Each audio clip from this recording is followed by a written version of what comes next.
Experts claim there is new evidence that Noah's Ark really is on Mount Ararat. Traces of Noah's Ark have been found on a mountain according to researchers who believe it is the final resting place of the ship. Ark investigators believe they have found traces of a wooden structure on Mount Ararat, also known as Agri Mountain, in Agri, Turkey. American researcher Professor Paul Espranti said he intends finding more evidence to prove the Ark landed there. He was one of 108 scientists from Turkey and around the world speaking at the 3-day International Symposium of Mount Ararat and Noah's Ark in Agri, which looks at evidence put forward for the Ark's final resting place. He said, "My purpose is to visit the sites around the mountain to find clues about catastrophic events in the past. I think that rigorous, serious scientific work is needed in the area, and I would like to collaborate in that. We have technical resources and we can work together with local experts.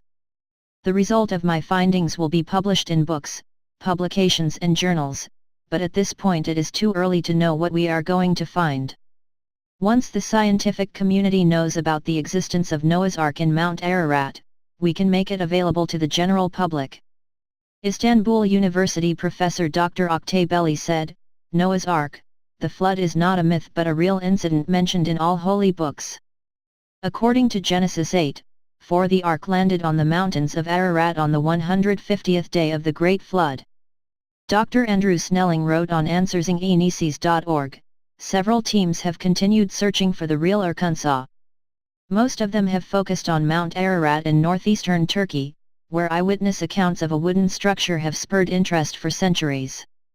The biblical reference to mountains of Ararat as the landing site of the Ark suggests those mountains formed well before the flood ended. The flood was a global catastrophe that totally reshaped the Earth's geology, and the Earth's surface has continued to change since then. Perhaps the geology of the modern Mount Ararat region sheds light on whether we should be looking for Noah's Ark on that mountain."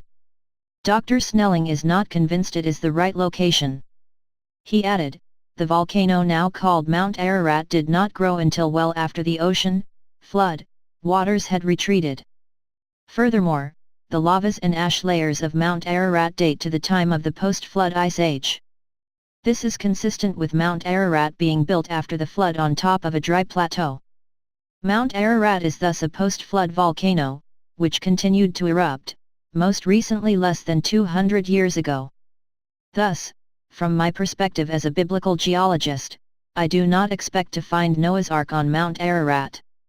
Instead, it must have landed on another high mountain in the region at that time. There have been claims made in previous years for evidence of the Ark being found on the peak. In April 2010, a team of evangelical Christian explorers claimed to find the remains of Noah's Ark beneath snow and volcanic debris on Mount Ararat. Turkish and Chinese explorers from a group called Noah's Ark Ministries International made the claim. Filmmaker Yung Wing Chung said, "It's not 100% that it is Noah's Ark, but we think it is 99.9% that this is it." However, the claim was not widely accepted or confirmed. Paul Zemansky, then an archaeologist specializing in the Middle East at Stony Brook University in New York State, said, "I don't know of any expedition that ever went looking for the Ark and didn't find it.